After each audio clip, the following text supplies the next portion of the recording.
Okay, we are on Daf Yud Gimel Amud Bet. In the Art Scrolls English edition, we are on 13b1, and we start with the Mishnah Ve'elu min hahalachot. These are of the laws. What are we dealing with? So, in the last Mishnah, we dealt with two halachot. One of them being you should not delouse a garment on Shabbat in front of a oil lamp because you might come to tilt the oil lamp, and you may not read in front of an oil lamp because you might tilt the oil lamp, and you'll come to make the fire bigger, and that's a malacha that you can't do on Shabbos. Now, those two halachot. Now the Mishnah is telling us when this gezerah of Chachamim was established, when it was created. This gezerah. So when was it? We're going to learn in today's Gemara.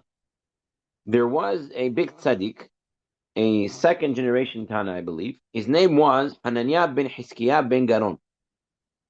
And during his time, the Chamim were contemplating, they were thinking of hiding Sefer Yeheskel, the book of Ezekiel, right? Sefer Yeheskel. Why? Because in Sefer Yeheskel, there are some psukim, some verses that seemingly go against what the Torah says. And we're going to go into it in more detail soon, but just an overview. And the Chachamim wanted to hide it. So Hananiah ben Hiskiah took it upon himself to go into an attic and stay there and figure out, to explain how Sefer Yecheskel does not contradict the Torah. And in that way, he kept Sefer Yecheskel being part of the Jewish Bible, the Tanakh. Now, he was a big tzaddik and a big gadol, and he was in the attic, and he was visited by Gedolim and Tzaddikim, Rabbanim, Chachamim throughout his time that he was up there. On one such day, a lot of the great Rabbanim and Chachamim were there, and they decided, listen, the big rabbis are here, right? All the big players are here. Let's bring up halachic discussions that we've been having questions about, and let us decide the halacha based on the general principle that you follow the majority. And they went through 18 different cases that day. And they were able to mitaken 18 different gezerot on that day. Now, what was most significant about this development was that day we use an English term called the court was packed. They packed the court, which means is on that day there was more students of Bet Shammai than there were of the Bet Hillel. Usually halacha is like Bet Hillel, like Hillel and Bet Hillel. But that day, when they were doing these cases, there was more Bet Shammai. And they passed a lot of these gezerot like Bet Shammai. And it was actually, so two of them we already saw the halacha. That's from that day, and the rest of them are going to see soon. And there are places that state that on that day it was very hard for a lot of people because remember, Bet Shammai is more machmir. Bet Shammai bringing in more stringent laws. So it was somewhat of a development, and later on, people actually wanted to say that it doesn't count because it was a packed court. The Chachamim didn't want to hear about it. They said it passed, and the halacha stands as it is. So that is the overview of these Shmona Asar Divarim. So let us take a look in our Mishnah. These are of the laws. She'amru ba'aliyat Hananiah ben ben Garon. That was stated in the attic of Hananiah ben ben Garon. She'alu levakiro. For on one occasion they went up to visit him. Okay. and they took the chance to make halacha nimnu, and they counted the votes. V'rabu bet Shammai bet Hillel, and there was more bet Shammai than there was bet Hillel, and we use the principle acharei rabim lahatot, follow the majority. Ushmona asa divarim gazru bo bayom, and 18 enactments gezerot were established that day as per bet Shammai. Okay, so that is the Mishnah. Now, the first question that the Gemara deals with is when we read the Mishnah, we said ve'elu, and these, which means it's connected to the previous. You take a look at Tosafot on the sign, Tosafot that says Rashi. Okay, so what does it say over here? Rashi Gadesh v'chein belotam ve'elu tenan. Right, the Mishnah is saying ve'elu, and these. What does it mean, and these? And the Midrash tells us, Kol makom shenamar ve'ela mosif al rishonim. If it says and these with a vav, it's adding on to the previous counting, the previous list. Ela posel. But if it says Ela without the vav, posel rishonim. And it's a new list, nothing to do with the previous. So our Mishnah, when it says ve'elu, is it coming to mean there's 18 enactments, including the two that were already mentioned, or is we're going to have to find 18 new enactments? So ve'elu tanan had amar includes up to 4, or elu tanan dev'inan lemad kaman, and now it's about a new list. Tashma, we have a braita that says, "Ein polin leor hanir." You do not delouse the garment by the light of a lamp. Ve'ein korin leor hanir, and we do not read by the light of a lamp. Ve'elu, and these min halachot are from the halachot. Shamru baliyat hanina b'Chizkiah ben Garon. Shemamina ve'elu tenan shemamina. So we know for a fact these were part of the laws. These are part of the 18 gezeot that were passed that day. Were part of delousing the garment, and reading by light from a lamp would be an issue. Okay. Now, before we go into what the 18 gezeot were, we're only going to see a partial list today. But we want to give a little bit of background of this great tzaddik, Hananiah ben Chizkiah. Tanu Abanan. Mi katav Megillat Ta'anit. Who wrote Megillat Ta'anit? So what is Megillat Ta'anit? This is before the time of the Mishnah, a list of days that Jews were saved, days of salvation that were then treated somewhat like a Yom Tov. Hanukkah, Purim, and many, many more days were written in this Megillat Ta'anit. Now, why is it called Megillat Ta'anit? Says the Maharasha. It should really be called Megillat Yom Tovim, days of celebration. So why are we calling it days of Ta'anit? So says the Maharasha, they really appreciated the pain that they were in, right? Because a lot of these Yom Tovim, what happened? Bad things happened, and then they were saved from it. They did tshuva, they got saved from it, and they made a Yom Tov out of it. So why is it called Megillat Ta'anit? So says the Maharsha, because they appreciated the tzar that they were in. When they made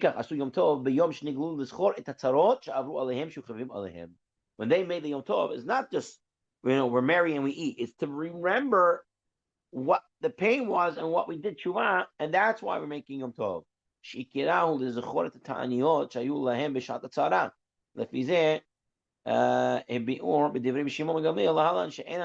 Okay, so that's already next. But that's the explanation why it's called Megillat Ta'anit, because they appreciated the problem and the Ta'aniyot that they did, and that led to the Yom Tov.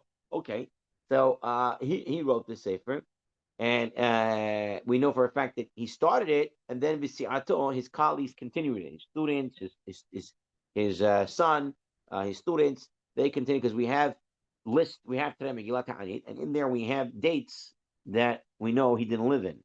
So obviously it was added on later. Amar Rabbi right. Amar B'Shimon ben Gamliel. We also appreciate the problems that we have, and we get saved. Because if we write them, we would never have an end to it. So that nowadays we have so much problems that if we start to write down the salvation that Hashem did, there's so much to write down, and so much is never going to be an end to what Hashem did to save us from a million issues that face the Jewish people. Others say that Eno must be keen, meaning if every day is going to be a Yom Tov, because every day there's somewhat of a salvation, then when is going to be working? When is going to be taking care of the world? When's going to be doing everything else? Every day is Yom Tov. So therefore, Eno must be keen. We cannot do that. We got saved so many times, but not going to have a day to do anything. Every day is a Yom Tov. Davar acher, and shoteh nifka. An imbecile does not get attacked. Meaning today, we're so foolish, we don't understand what's happening to us. We don't understand that we're being attacked. We have so much trouble that we're numb. We're callous. We don't appreciate that we're getting delivered from all these problems. The flesh of a dead person does not feel the pain of a scalpel. Listen, that's what we are. We're so callous. We're so numb. We don't feel any pain that comes our way. Therefore, we don't continue to write in the Megillah Ta'anit. The Gemara says, "Ini, is it really so that a dead person does not feel pain?"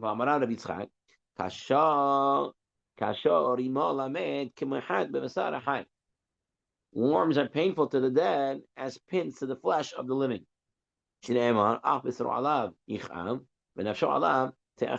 His flesh will be pained over itself, and his soul will mourn over itself. So how could you say that the dead body doesn't feel the pain of the scalpel? He does. The Pasuk says he does. So there are two explanations. Some say, yeah, Lamai say he really does feel it. The dead body feels pain, whatever that means. Others say, no, impossible for a dead body to feel pain, which makes more sense because there's no nerve and there's nothing going on. So what does it mean? When the neshama is aware of the fact that his body or her body is getting hurt by the worms or whatever it is being decomposed, it is a tsar to the neshama to know that the host body is going through such a degradation. So it's not that it actually feels the pain, but its knowledge of it gives it mental pain, so to speak, stomach pain. Ema, or better say, the dead flesh of a living person does not feel a scalpel. Right? If a person has dead skin, he doesn't feel it. You cut it, this, that, because it doesn't have no nerve endings. So the same thing, says we're so numb from all the problems that to us, we don't feel the problems, and therefore we don't appreciate the salvation. Therefore, we don't continue to write in the Megillat Ta'anit. Amar Rav Yehuda, Amar Rav Benam Zachuroto Ha'ish Latov. You should remember Haniyah ben Goron, Haniyah ben Chizkiah ben Goron for good, very good. She'ilmaleh Haniyah ben Chizkiah Shemo. She'ilmalehu, for it wasn't for him, Nignaz Sefer Yehezkel. They would have hidden Sefer Yehezkel. Like we mentioned, a lot of psukim that seem to contradict what the Torah says. One such example that Rashi brings is in the Sefer Yehezkel. It says a Kohen cannot eat nevela, non-properly shechted animals, and which implies that a Kohen can't eat it, but non-Kohanim could eat nevela, which is not true, right? No Jew can eat nevela. So it's seemingly going against the Torah. What did he do? Because the words of Yechezkel were contradicting the Torah. So what did he do? He took with him 300 barrels of oil. They brought it up to him. Barrels of oil for light, also to have it with his food. Oil, olive oil, we know, is machkim. It makes a person smarter. And he stayed there in the attic until he explained every inconsistency. In this way, he kept Sefer Yehezkel amongst the Jewish people. For example, with this case of the pasuk that says a Kohen should not eat nevela, which implies that Israel could eat. So Hananiah ben Chizkiah explained as follows, and that's not what the Sefer Yehezkel is teaching us. You see, the Kohanim had a misunderstanding. A Kohen is allowed to eat a korban of a bird that is shechted via melika, which is not shchita. It's when the Kohen uses his thumbnail, right, to kill the bird, part of the korban, and the Kohen is allowed to eat that korban.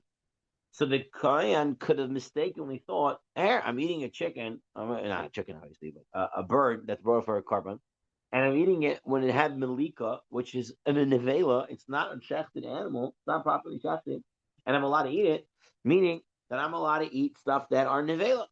He might make that assumption. So Yechezkel came and said, listen, guys, no one's allowed to eat nevela, even Kohanim. Just because you have a carbon that's malika, that's a separate exception. That doesn't mean you can eat nevela elsewhere. And this way, he was able to explain the Sefer Yehezkel, such and such, to keep it amongst the Jewish people. Okay, so now the Gemara, we already saw two down in the list of the 18, right? Delousing a garment and reading by a candle oil light. And now we're going to come to the other Shmona Asar Dvarim. Okay, so when the majority of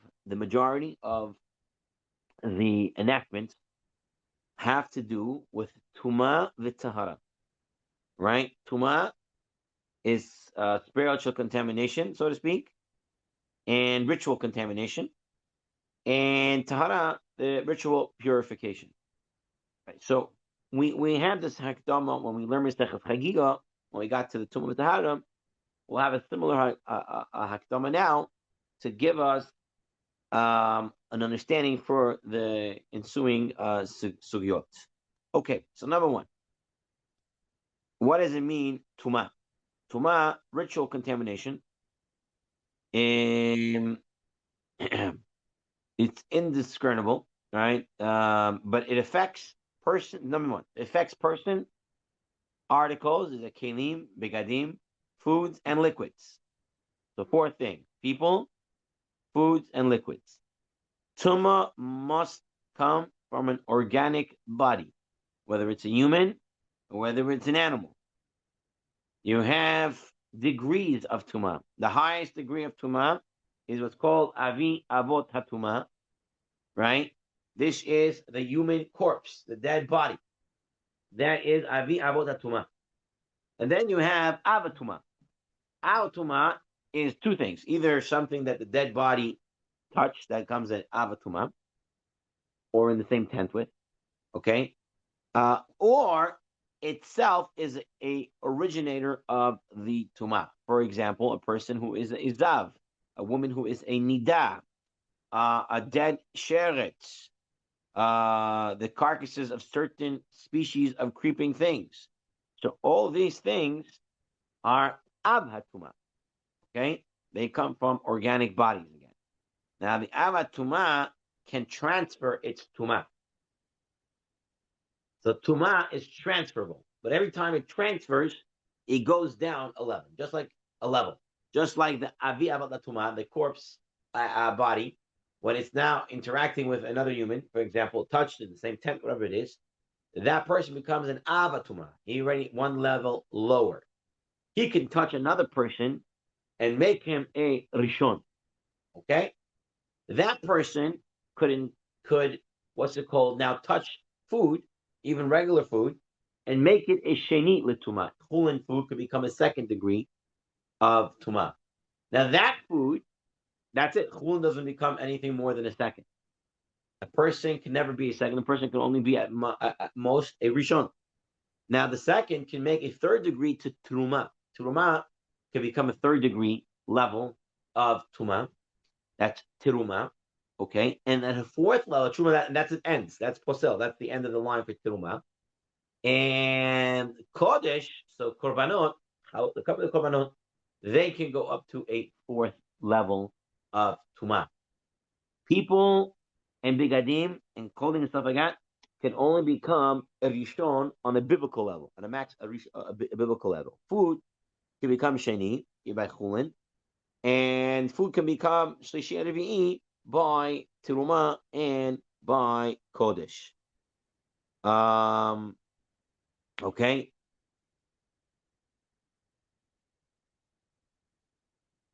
Fine.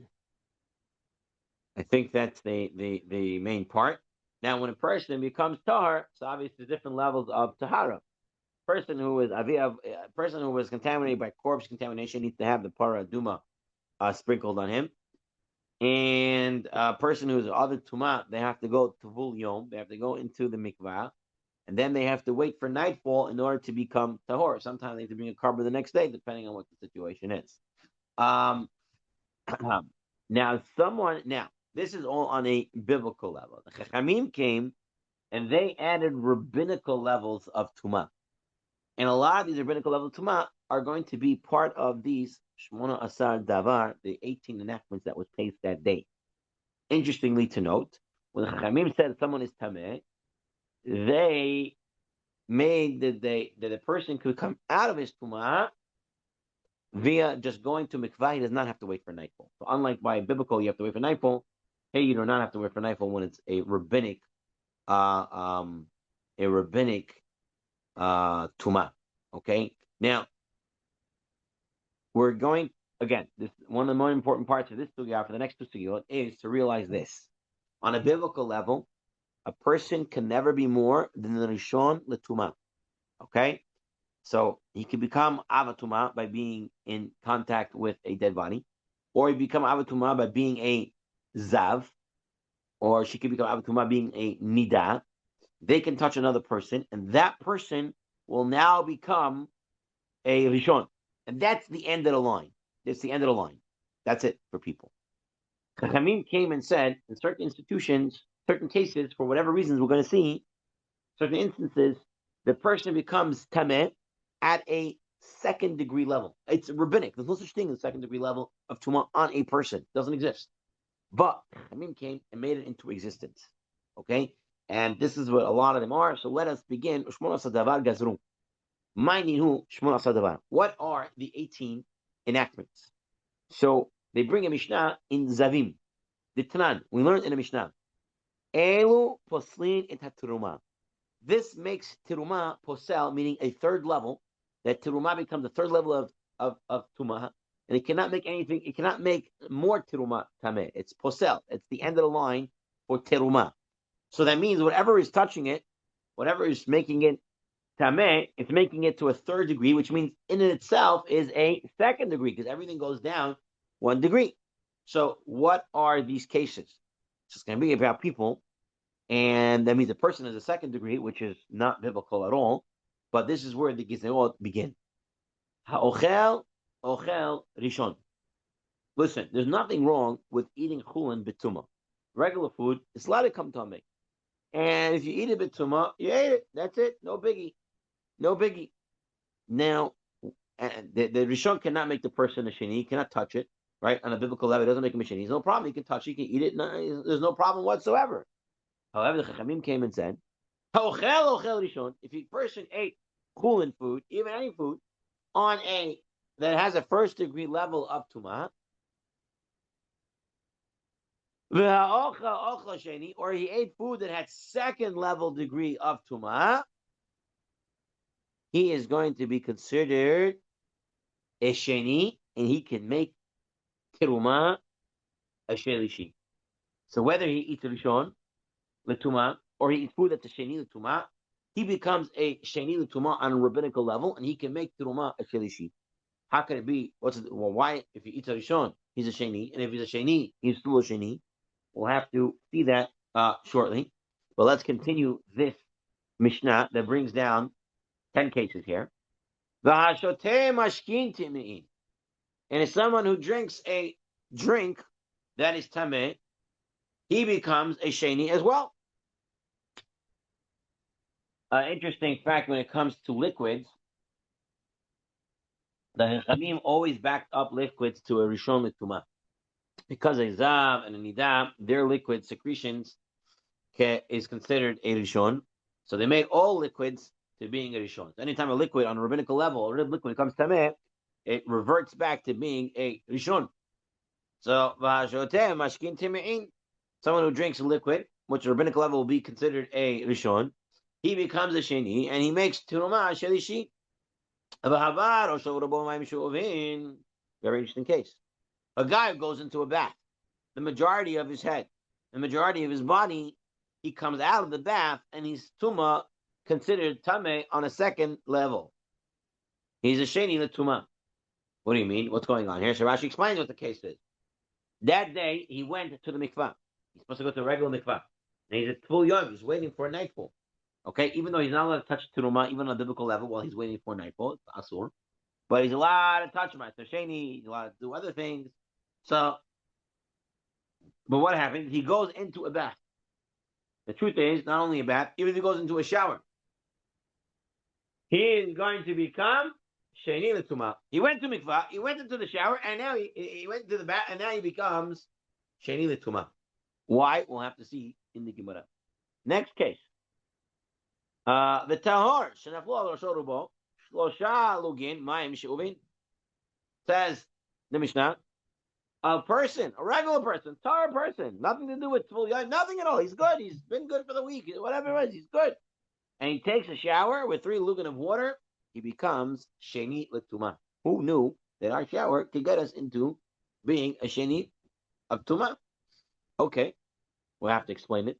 The sefer and the Torah scroll, okay, or any Sifrei Tanakh perhaps that have 85 letters of text are written in black ink in the special letters of the Holy Scrolls, that if a person touches them, he becomes sheni l'tuma. The hayadayim and stam hands and regular hands, they're not clean, and they're going to be considered right away as sheni l'tuma. The hatvul yom, and the person who went to the mikvah that day and waited for nightfall, he has a level of sheni. Sheni l'tuma. He went to mikvah, he's still sheni l'tuma. V'ochalim v'akelim shenitmeu b'mashkim. And so too, foodstuff and articles of clothing or gadim or kelim that touch tuma from other liquids, they also become a sheni le tuma. Okay, so we have here, you can understand now, why these gezerot were very hard on people. You take a shower, you become sheni le tuma. Okay, so now we have the first 2 cases. The first 2 gezerot was, if you eat Rishon, you're a Sheni. If you eat Sheni, you're also Sheni. Mantana, who is the author of this Mishnah?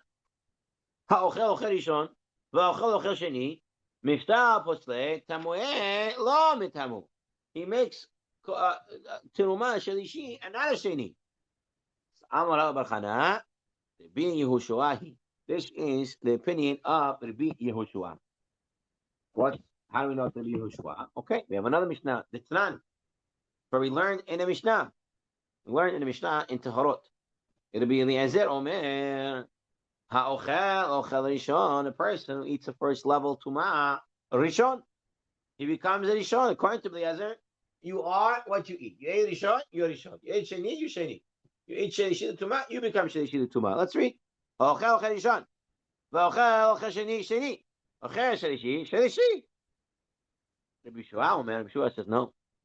Ha'ochel ochel rishon, person who eats first level tumah, ve'ochel sheni, and he eats sheni level sheni, he becomes a sheni. What's going on here? Okay, we can understand that a rishon, eating a rishon, you become a sheni. Usually, when tumah passes along, it goes down a level. So he passed it along, so to speak. He ate it, whatever it was. So he becomes a second. But if that's the case, how does the second become back to being a second? So we did say that a liquid always reverts back to a rishon.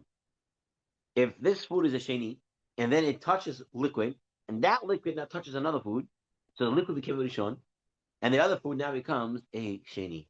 So you see how via liquid, another food can become a sheni. So says Rabbi Yehoshua, that's how it's here also. It goes back to being a sheni.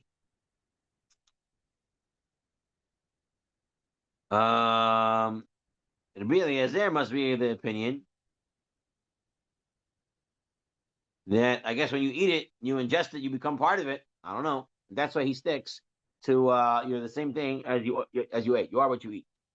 Now, then sheni. Now, shelishi. If he eats a shelishi, sheni lekodesh, he's considered a sheni lekodesh. Ve'en sheni letruma. But he's not a sheni letruma, and for teruma, it's not going to be a problem. Okay, first of all, the Gemara wants to know what type of shlishi. How could you eat shlishi? Shlishi of a teruma is asur to eat. You're not allowed to be eating tumadeke teruma. So if it became a shishi teruma, you're not allowed to eat it. So what shlishi is he eating? So Gemara says bechulin shnasu atarat teruma. it is chulin that is treated as the level of teruma. So remember, the Kohanim who had to eat teruma, they didn't want to eat some food tomeh, something like that, so they treated all their foods at a level of sanctity like teruma. So one of his chulin foods became a shelishi, even though chulin cannot become a shelishi. But for him, because he treats it on a teruma level, it did. Okay, so what's the problem now? So you ate shelishi, so of course for another teruma, it's not going to be a problem because teruma you cannot do past shelishi. But how could he say? We should say that for kodesh it becomes a sheni. He ate a shelishi. How does he go back to being a sheni? So so they explain as follows. That we learn this in Masech Chagig also. That if a person was watching out for a certain tumah, but not for a different, it only works for the one he's been watching for. Here, he was doing tahara only for terumah level. Kodesh is even higher. Your guarding for terumah will not work for the guarding of kodesh. So since this item became tameh, and we know it's a shelishi for terumah, right? Maybe that's what it is. But since you're only watching for terumah, we cannot say it applies to kodesh. And therefore, if it became tameh, we're going to say for kodesh, it's considered a rishon. And if it's a rishon and you eat it, you become a sheni. So the idea here is if Yeshua splits between kodesh and terumah, you're watching and protecting for terumah level of kedusha, of tahara, will not work for kodesh. And therefore, even though it's a shelishi, remember, in this case, it's chulin, really chulin, it never can become a shlishi, but you had it on the level of truma and it became a shishi on that level. So for kodesh, it will be a rishon. That's the way that Yeshua learned that sugya. Now, why make these enactments in the first place? Ochel rishon, ochel sheni, ma tamag azu berabanan tuma. Why did they make this gezerot? Listen to this. Sometimes a person will eat tameh food, chulin food. You're allowed to eat its tameh. You're allowed to eat it, not a problem.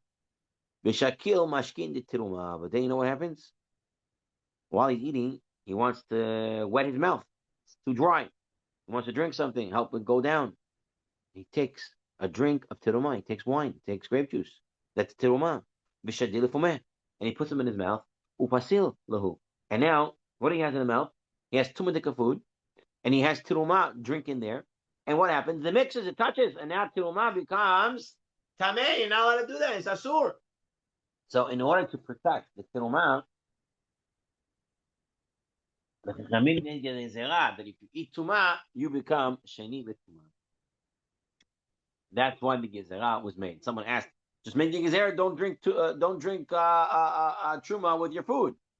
We understood that type of gezerah won't stand unless you make something very strict. People are not going to stick to it. Yeah, he's like this, he's like that. It's okay.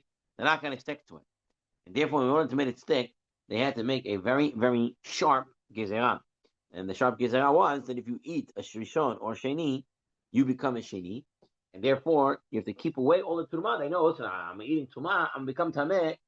Keep away the terumah. I don't want it to get ruined, and they would make sure it would be protected. Shoteh mashkin timei. Mishnah said that if you drink contaminated drinks, you also become tameh. What was the reason for this gezerah? What was the reason for this gezerah? Shoteh mashkin timei. My tama gazu be rabanan tuma. Why is the rabbi's decree that he's affected with tuma?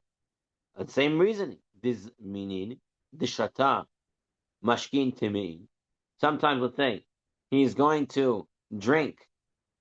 He's going to drink a tamei drink. Okay, so it's chulin, it's not a problem. But while he's drinking it, v'shakil ochalin de tuma, and he'll have in his mouth foods of teruma. Right? He's drinking, and then he puts in food. And he has them in his mouth. So now he has tumadik drink in his mouth, and now he puts in food, and he's mixing the two, and it's becoming tameh, making truma tameh. Versus hainu hach, but that's the same exact reason. Why is it teaching it as three separate enactments, the first level, second level, and drinks? Mashmalan. Okay, you might say by food, yeah, that's normal. Person eats food and he throws in drink. Yeah, so be careful with the drink. But people don't usually drink and then while they're drinking throw in food. So maybe we don't have to make the gezerah. Or maybe by drinks, if you said, I would say, yeah, because liquids always revert back. So therefore, there's reason to be gozer over there. But by food, we don't say it reverts back. So therefore, there's no reason to make the gezerah. And the gezerah was ochel rishon, ochel sheni, because it's a big hidush that you eat a sheni, that you still remain a sheni, and therefore it was brought down as three enactments. Okay, as three enactments. Okay, take a look at note 18 of 1482. A person is rendered tameh when he eats food that is rishon and food that is sheni is counted as two separate enactments because one cannot be derived from the other. Had only one case of the food that is rishon been stated, one could have assumed that when the food is merely a sheni, the eater remains tahor. On the other hand, had only the second case been stated, one might have thought that when the food is a rishon, the eater himself is a rishon. So therefore, have to be brought down as two enactments.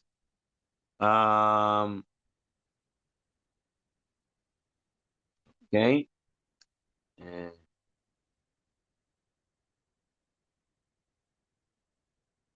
Okay. Fine. Now we go to the next case. This next case was about the guy who went to the mikvah that day. He's supposed to go to the mikvah. He's full yom. And then he went into a bath or a shower. And we said it becomes tameh. Person goes into a bath. My tamah gazuba rabbanan tuma. Why did they say he becomes tameh? So Amar Bive Amar Abasi Shebitchilah Hayutovin. Originally, they were going to a mikvah. But what type of mikvah? Unfortunately, they didn't have like today we have mikvaot that are steamed, that they're bleached, that they smell, they feel like a swimming pool, they're well taken care of. Unfortunately, they had a mikvah in a cave and it was stinky and it was dirty, but it still worked to retire somebody, but it was not ideal. So when they came out, they wanted so when they came out, they would pour on them top of water hygienically, so they would get purified they would get cleansed from the dirt in that mikvah. But then it became the standard practice. So therefore they said, whoever does this becomes tameh.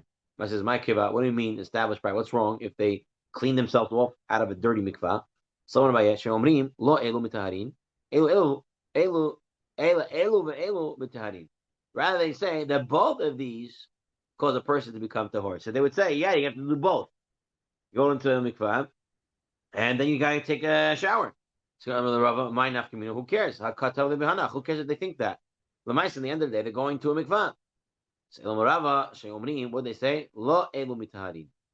Ela elu mitaharin. People came to say in the end, nah, that first thing that you did, that wasn't what really made you tahor. You just did that to make sure you don't have any chatzitza on you, any what's it called, something that separates you from the water. And once you did that, now you go into Mayim Shuvin, that gives you the tahara. So people messed up and they thought that the second part gives them the tahara. And because of that, that if a full yom goes into mikvah, and that day he goes into a shower, or he goes even into a bath, okay? Because the minhag was not to do with the bath, it was a shower. But even if he goes into a bath, he becomes on a second level of tuma. Sheni l'tuma. Now the Gemara says, 1 second. So what was the next case? The next case said, "V'tahor shenafalu al rasho v'rabo." Shlosha bugim ma'im shuvim. If a person whose tar falls on him water, 3 lugin, he becomes tuma sheni l'tuma. He's not a tzvul yom. He's a regular guy, and he's tar. My tar was rabbanan tuma. Gemara says, "The loha lo kameha."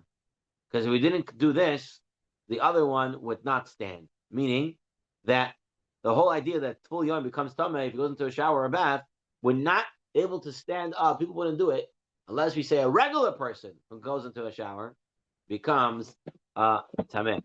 So, I mean, what does it mean for us? Person goes into a shower, becomes tumah to a sheni level. Can that possibly be? So I did see over here The Tiferes Yisrael says, "Shegzeret halalu him dafka o sheba letoch hamayim hashoavim o shenafalu alav shosha lugim mayim shoavim bevat ahat." That's only if it goes out all in one time. The whole 3.5 lugin, whatever it is, 3 lugin. What did it say? 3 lugin, right? Shosha lugin. If it all goes in one shot, ava aharochet atzmo b'mayim shoavim me'at me'at. ולא שנפו עליו בבת אחת, או שלא בא בתוך המים, לא גזרו טומאה כליו. כאילו שאין דומה לטבילה שהיא כל גופו בבת אחת. ולא יטעו לומר שהוא מטהר כטבילה. Says the Tiferes Israel, the whole thing is of how it's done. If he goes into the Tvul Yom goes into the bath, and all in one shot, he's treating it like the mikvah. So you can think that's the mikvah. Or if the shower happens all at once, the whole water is full at the same time. So that's bevat ahat that looks like a mikvah.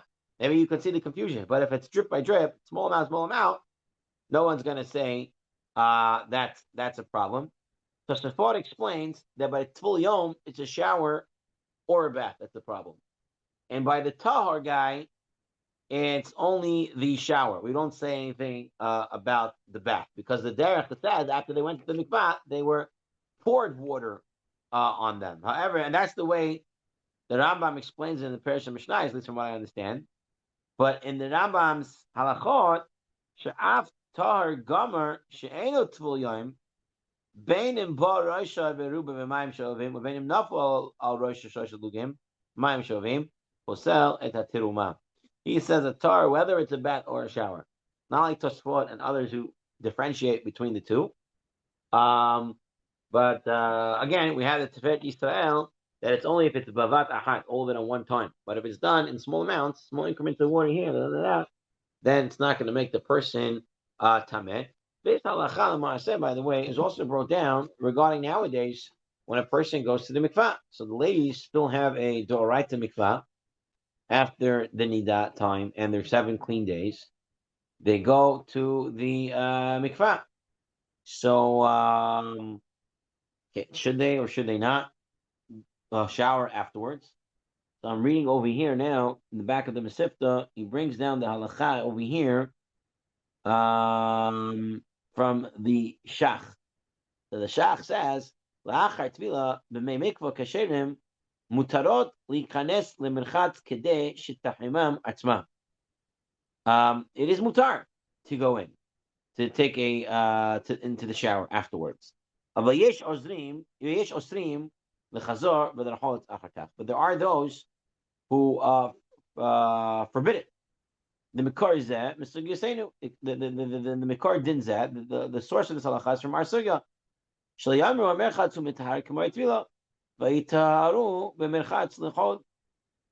don't want people to say that it's the shower. And this is the proper way to be noheg. V'yesh cholkim, and then it says here that some argue. Who is this that argues? This is the Gra, the Vilna Gaon. He says the gezerah here in our sugya is only for teruma and not for nidah, not for anything else. And therefore, they could take a shower afterwards for someone else. Again, you have the Tiferes Yisrael. It's not all done the bavat ahat. It's not a problem. So I think that most women are noheg not to take a shower after going to the mikvah. But Hashem, again, the mikvahot are very clean. They're very well taken care of, so it's not a problem. On a halachic level, we saw there are different opinions in the poskim, and a person needed to. He has what to rely on, and of course, if he didn't do it all b'vat ahad, you have what to rely on if needed to take a shower or cleanse oneself off afterwards. Okay, so that is on that. Again, you can see how these enactments were very restrictive for a lot of people, because up until then that wasn't the halacha. And then after this day, it was the halacha.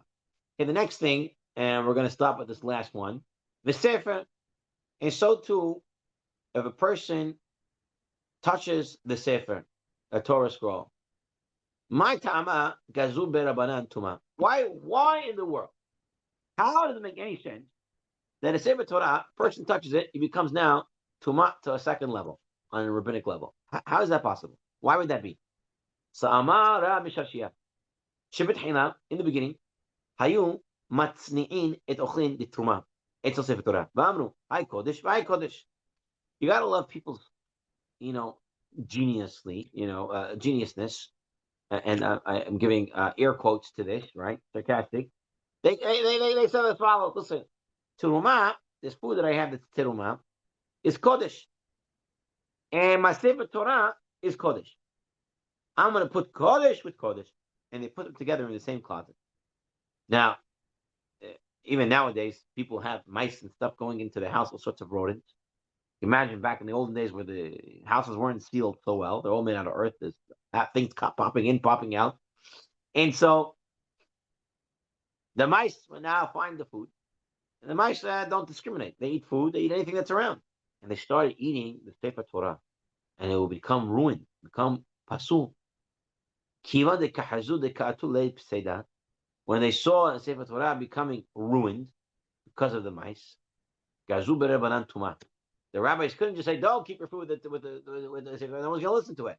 But once the Chachamim said, "Whoever touches Sefer Torah, give a food to Sefer Torah, they become tameh." Oh, tameh, we got to be careful with it. They go and they run away with the Trumah, they put it away. And this way, a person would keep the Sefer Torah away from his food, and this way protect the Sefer Torah from any problems. So Lama said this halakha is still in practice today. In what way? So let's take a look at the halakha. The halakha says, Asur, la'achos Sefer Torah arum belo mitpachad.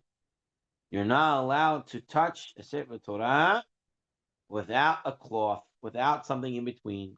That's why we have the remol, we have the kerchiefs that we put in the Sefer Torah. Now, if we want to touch the cloth, the parchment, we use that to touch it. Even if you wash your hands, you can't do it. And then when you're turning the Sefer Torah, or when you're reading the Sefer Torah, when you're showing, when you're doing Hagbah, and you're touching something, person has to be careful to make sure there's something in between him and the Sefer Torah, the talit, the remol, whatever it is. You're allowed to touch the handles of the Sefer Torah, an Ashkenazic Sefer Torah. That's not a problem. You're allowed to touch the case of the Sefer Torah. That's not a problem. But the parchment and whatever is used to sew it up, all that, a person has to be careful to not touch it. Now, וכל זה דווקא כשאין צורך. אבל כשיש צורך לתיקון ספר תורה, לתפור קצת ולבדק בדבק תהליך וכדומה, איך לא אפשר בלנגיע רשאי, וכל מקום טוב שאיתו ידיו תחילה. The sefer has to come and he has to fix the Sefer Torah, okay? And he has to fix the Sefer Torah. He has to change the letter, he has to take away the dirt, he has to, whatever, something, he could touch it, right? So there's a big tzarech. I think someone once told me that the case was they were trying to trying to turn the Sefer Torah from one place to the next place, and it got stuck in there, something, that, and it's trying to do it with the cloth, but it's not moving, right? So that's a tzarich. There's no other way to move it, so you got to use your hands. The best is to wash your hands until you're dying beforehand, and then touch it, and then touch it. But it's still a mitzvah today to make sure that we don't touch it. So I want to read one more over here. בראשונה היו מניחים כיכרות של תרומה בצד ספרים ואומרים זה קודש וזה קודש, ובאים הקברים וקוראים את הספרים, לפי כך חזו שכל תרומה שתיגע באחד מכתבי קודש תטמא, והרי היא כשלישית לתרומה, כאילו נגעו בשני, ונמצאו כל כתבי קודש פוסלים את תרומה כשני, ולא עוד אלא מי שהיו ידיו טהורות ונגע באחד מכתבי קודש, נעשו ידיו שניות, ומטמאים את התרומה ואת המשקים, ואף מי שאין הידיים מתרומות אלו מראשון לתרומה, so same thing. It made the teruma a shelishi, and it made the person's hands as a sheni. And if you touch on the teruma, it will become a shelishi. I saw something was in the chat. Let's take a look at the chat. The outer parchment. Yes, any parchment, outside, inside, all the parchment is not to be touched with bare hands. They should be touched with a remol. Even the yiriot, the stuff that was used to sew it up. Okay. Also cannot be touched with bare hands.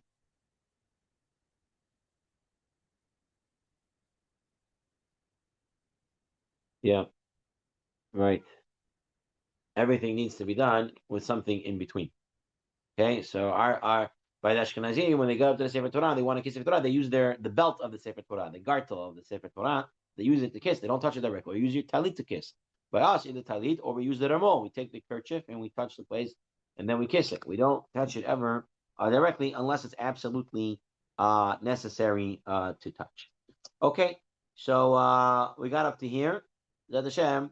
The next time we learn, we'll pick it up from over here. So we saw six out of the 18th, right? Really, two of the other one was counted, so we're up to eight. Okay, so we have a few more to go through. Be'ezrat Hashem. Yashikaya, Shavua Tov, let's go out.